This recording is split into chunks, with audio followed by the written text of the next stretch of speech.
Well, they do. I think it's more of a shot to the people, than because they're the ones that create the image, whatever it might be, What if your biggest comeback turned out to be your final act? Ricky Nelson was once America's golden boy, TV star at 8, rock idol by 17. But behind the charm and chart toppers was a man silently unraveling.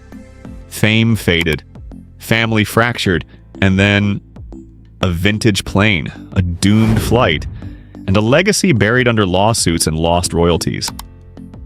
I didn't plan on doing this, no one did. They'd been asking for nearly 2 years, pressing me to tell the story. I finally agreed, thinking, we'll roll out some new songs, people will love it. But when we hit the stage, we didn't. Not one new note. They played our greatest hits, stared in silence, and I realized just how strange this had become. A performance that didn't feel like one. What they saw was a crew running on nostalgia. What I felt was a missing piece nobody noticed, until now. They told me never to bring this up again. Guess that never stopped me. It started 6 months after Ricky Nelson's tragic death in 1985. At the time, most people assumed he was broke. Divorces, debts, kids on his back. They all thought there was nothing left. Then his brother David uncovered a forgotten will, and lawyers stumbled across records showing decades of missing income. Labels had siphoned off royalties, streaming revenue, international airplay, you name it. When the dust settled, what happened next shocked even the judge. Ricky's 4 kids suddenly stood to become millionaires, and one of them got nothing. That twist will leave you speechless. But more on that soon. Born May 8th, 1940, in Teaneck, New Jersey, Ricky wasn't just another kid. His father led a big band. His mother was already on the silver screen. Before he could crawl, he was already in front of microphones on their radio show, The Adventures of Azzy and Harriet, echoing across America. While other kids were trading baseball cards, Ricky was memorizing lines and collecting paychecks. By 8, he was a pro. No slide whistles, no sleepovers, just studio lights and taped laughter. Instead of birthday cakes, he had scripts. Instead of backyard games, he had rehearsals. The line between real life and show started to blur. But that spotlight came with a price. Ricky's childhood was auctioned off to network executives and ad sponsors by the time he could pronounce commercial break. In 1941, the family moved to Los Angeles into the green and white Cape Cod at 1822 Camino Palro. That house became TV legend, literally part of the adventure's backdrop. But inside, it was more boardroom than living room. Scripts were drafted over dinner, cues were rehearsed in hallways, and Azzy ran the place like a CEO. Privacy didn't exist. Cameras just proved it. Asthma made Ricky an outsider early on. While classmates raced bikes, he wheezed through hallways, pages of books becoming his best friends. That quiet resilience became his secret weapon, an intensity that translated on-screen, a vulnerability that drew people in. And he needed that inner voice. Ricky and his brother originally didn't even play themselves, but by 1949 they convinced mom and dad to let them star as themselves. America's first reality family, decades before the phrase existed. Ratings soared. Viewers weren't watching performers, they were watching a family's real life unfold. They didn't just tune in, they obsessed. Then came that electric moment in 1957. At 17, Ricky performed Fats Domino's I'm Walking on the Family Show, and it hit the charts like lightning. 1 million copy sales. Overnight, he was teenage rebellion personified. Sleek, charming, just a little dangerous. He slicked back his hair, molded rebellious sideburns, poked at the edges of the clean-cut persona his parents had built. That silent defiance was a hook listeners couldn't turn away from. Then Bebop Baby exploded. 750,000 orders before it even hit stores. It topped 1 million copies, crackled up both pop and R&B charts. Ricky wasn't just surviving, he was rewriting the rules. Ricky, his debut album, topped Billboard LPs for 2 full weeks, making him the youngest artist ever to do so. But like all Netflix-level thrillers, there was tension lurking beneath the triumph. All this genius wasn't accidental. Halsey's grip was tight. He refused to share Ricky's light, even turned down an Ed Sullivan appearance, keeping everything in-house. His plan was strategic. Embed Ricky's songs at the end of each episode in front of 10 million fans weekly. When I'm Walking aired in April 1957, it rocketed to number 4, and its B-side soared even higher to number 2. That kind of leverage? Unheard of. But even the best systems have cracks. Off-camera, Ricky's teenage escapades were turning into headlines he couldn't control. Late-night parties, secret romances, fast cars. One scandalous affair was with Marianne Giba, his on-screen girlfriend. They snuck behind the scenes, exchanging stolen kisses and secret gold ring romance promises, while the world assumed he was still America's sweetheart. Rumors swirled that some nights lasted hours, but to Ricky it was freedom. His parents? Terrified. AZ kept control over everything. Finances, girlfriends, image. Ricky made $500 a week at mid-teens, yet his allowance was peanuts. They suppressed talk of engagements, discouraged love affairs, but like any intense story, there's always a turning point. Ricky began rebelling, not for fame, but for ownership of his own life. The lights were bright, but his own footsteps felt uncertain. By age 17, Ricky had hit number 1. Millions watched him every week.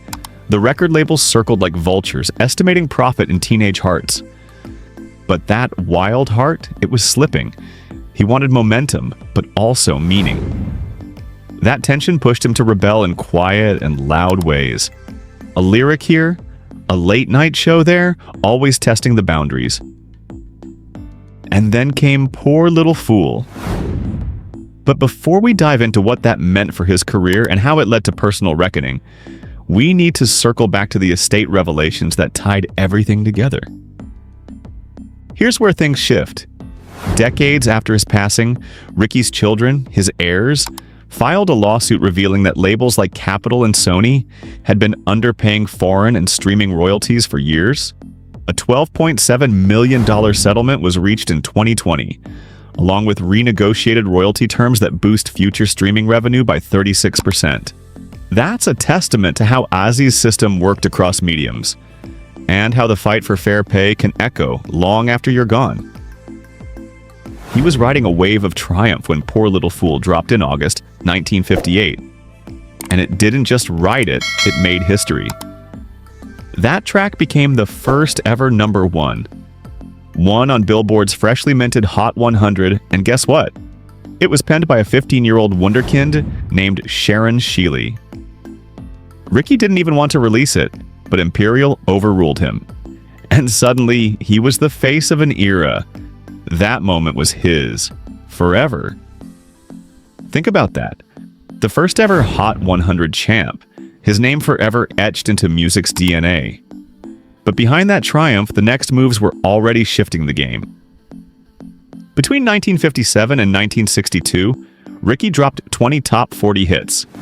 Only Elvis had more during that stretch. Bebop Baby, his debut with Imperial, raked in 1 million sales before the ink dried and still broke records. His contract was almost fairy tale material.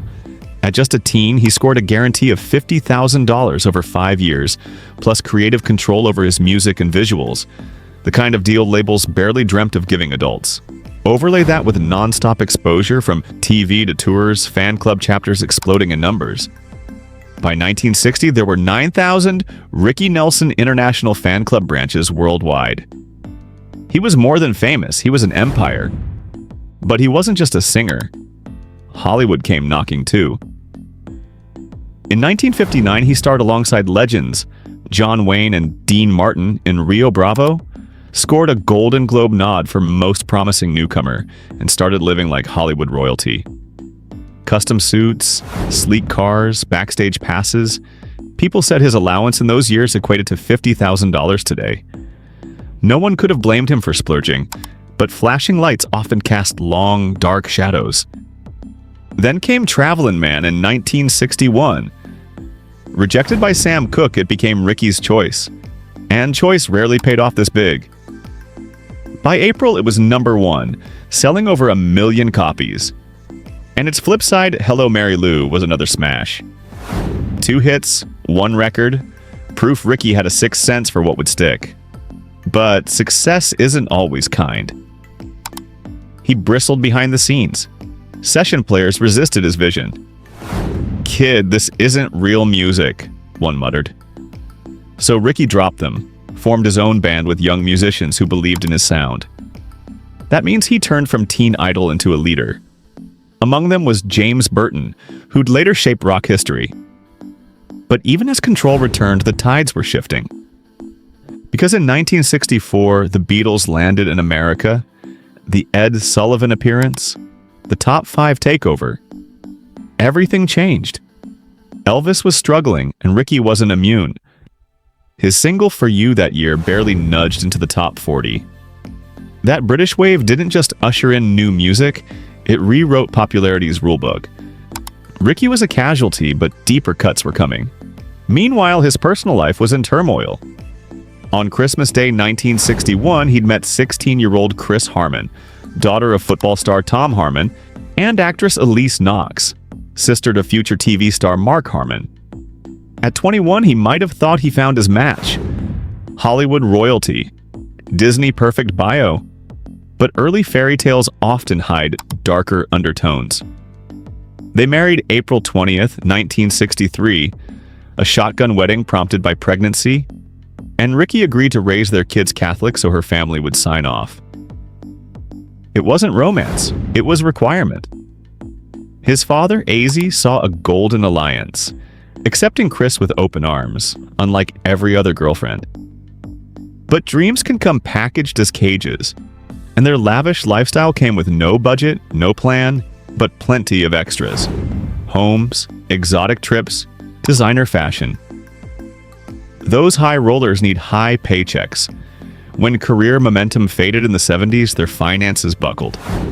By decade's end, legal fees alone topped $1 million. During the Ozzy and Harriet years, Chris even appeared on screen, her paycheck becoming part of the money bleed. They didn't save, they spent, living amid managers and accountants who watched the cash trickle out. The act they performed on screen became a tragic metaphor. Show business life, drained of its joy. They tried to find normalcy. In 1965, Rick and Chris made Love and Kisses, directed by AZA. It followed a young couple eloping, but the script felt more like their life. Forced together, living with the in-laws, money worries. God knows. When Rick played a teenager at 25, critics said it was inspired casting, but it felt less performance and more confession. Critics were polite, audiences less so. Rick was crumbling underneath the spotlight of his own set. By 1969, Rick was done. He walked away from TV, built the Stone Canyon Band with Randy Meisner, soon to be Eagle, chasing country rock fusion before it was trendy. It had promise, but money and momentum were gone. Venues shrank. Meisner left, calling it a financial dead end. Albums like Rick Sings Nelson and In Concert were ahead of their era and flopped. He was betting his reputation, his money, on creative freedom. He nearly lost everything. Then everything broke on October 15th, 1971, at Madison Square Garden. Rick had dropped the Y and stepped on stage expecting cheers, ready to showcase a new sound. He opened with Honky Tonk Women, but got booed. They wanted nostalgic hits, not evolution. Some blamed police pushing the crowd. He felt clearer.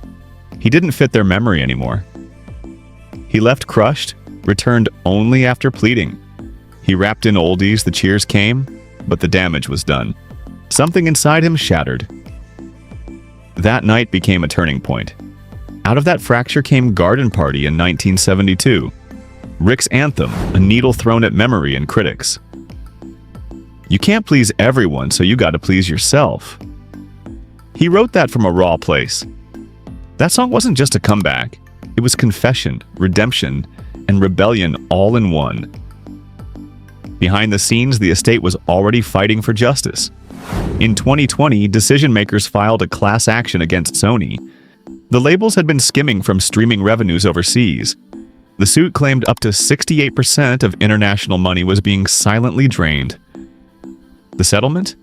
$12.7 million and a 36% boost to future royalties. Finally, the system that once built Ricky was being forced to give back. A ripple of hope swept through when Garden Party climbed back into the top 10, reaching number 6 and earning gold certification. For a brief, thrilling moment, Ricky was back. His first top 10 hit in nearly a decade. Old fans, the ones who thought he'd faded, were suddenly singing along again. But that spark was fleeting. Palace Guard fizzled. Albums like Windfall were met with silence, and by 1974, his label was at a loss. He played small amusement park gigs and took minor TV roles. Eventually, MCA cut ties. Garden Party became his triumph and goodbye. Ricky Nelson, once the golden boy of American pop, saw his life begin to unravel. His marriage to Chris Nelson was crumbling behind the scenes, bound together only by appearances. Now he was touring just to sustain their extravagant lifestyle. Private schools, lavish residences, and mounting bills. The harder he worked to stay afloat, the more disconnected he felt. Chris felt abandoned. Ricky felt cornered. Quiet Home had turned into a constant battleground. And then, in 1977, after another exhausting tour, Ricky returned expecting comfort. But the door was locked. Chris had moved everything to a rental and walked out, insisting she needed space with 2 Los Angeles Rams cheerleaders. Ricky was shattered, humiliated. That moment made it clear. There was no going back. She blamed it on his alleged drug problems. His team denied everything, but the damage was irreversible. Their relationship broke beyond repair. Desperate to rebuild their life, they tried again in 1980. Ricky purchased Errol Flynn's former Malibuland Drive mansion for $750,000, hoping a fresh start would mend things. But Chris demanded he abandon music and embrace acting full-time. Ricky refused. Deep in debt, he still needed touring income. Within a year, the mansion didn't heal. They say it was haunted, lights flickered, unexplained sounds echoed, and the cash continued disappearing. The dream home revealed itself as another source of stress. Their divorce that followed was vicious. Chris accused Ricky of substance abuse and neglect. He countered with accusations of her alcohol issues and abandoning the kids to staff. The divorce lasted 5 years and cost over $1 million. Emotionally wrecked, the kids stuck in the crossfire finally regained breathing room. By late 1982, it was over. Ricky was ordered to pay $4,000 per month for child support and shared custody of their 4 children, ages 8 to 19. His savings gone, he spent his nights on tour just to make ends meet. The legal and emotional weight crushed his health and dimmed his spirit. The joy he once carried seemed gone forever. In 1985, Ricky was still striving for a resurgence, but he loathed flying. Determined to avoid buses yet keep touring, he spent $118,000 on a 1944 Douglas DC-3, once owned by Jerry Lee Lewis, hoping for privacy and cost savings. The plane was a horror story in waiting. Failing engines, repeated emergency landings, crew terrified, yet Ricky pressed on. In September, an engine failure cost him a major festival show. Then on December 31st, 1985, bound for Dallas, smoke filled the cabin. Pilots flew blind by peeking outside windows. At 5:14 p.m., the aircraft clipped trees and crashed just 2 meters from the runway, exploding in flames that claimed Ricky and 7 others. The pilots survived. No one else did. He was only 45. Among the dead were his fiancée Helen Blair and 5 of his band and crew. The wreckage horrified authorities and devastated the music world. America had lost a legend on the eve of a new year. What unfolded next was chaos. Ricky's finances were in ruins. Legal battles, a lavish lifestyle, maintenance on that doomed DC-3. For a while, people debated if he left a will at all. His ex-wife fought for estate control until his brother David produced a will dated just 4 months before the crash. It named only Ricky's 4 children and appointed David as executor. His ex-wife and mother were excluded. The estate was nearly $1 million in debt. Ex-fiancée Helen's parents filed wrongful death lawsuits citing poor plane maintenance. His other children's mother, Jan Crew, sued for the rights of her child Eric, born from a brief 1980 affair with Ricky. Eric was excluded from the will. The court upheld it. Hostile claims flew. Insurance disputes, creditor filings, inheritance fights, leaving the estate like a sinking ship surrounded by sharks. Even amid that legal storm, the real treasure wasn't the estate's cash, it was Ricky's music.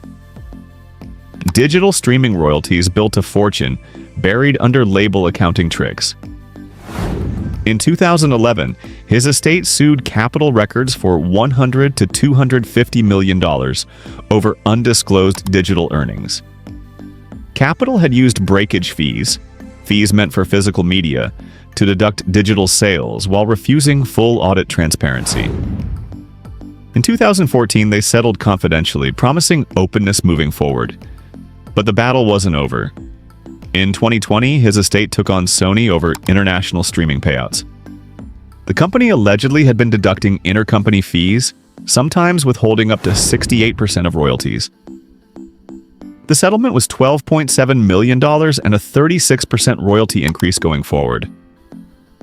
Ricky's children finally began receiving the income that had been denied for decades. Now let's look closer at Ricky's luxury legacy and lessons. He owned flamboyant items typical of his era: Cadillacs, Lincolns, plus that infamous vintage DC-3. His watch collection was classic mid-century style, though details are sparse. The Malibulan mansion hinted at a taste for real estate. He dabbled in film ventures and had ownership stakes in his music catalog. Insurance seems to have been minimal, which explains how his estate spiraled into legal battles. The financial takeaway? Celebrity wealth built on fame is fragile without proper estate planning, diversified investments, and safeguards. Had Nelson prioritized sound financial management and asset protection, the narrative could have been vastly different. Ricky's arc, from child star success to adult turmoil, mirrors many public figures today. His current legacy speaks to resilience and hidden value. His music still resonates, his estate still fights, with his name still in the spotlight.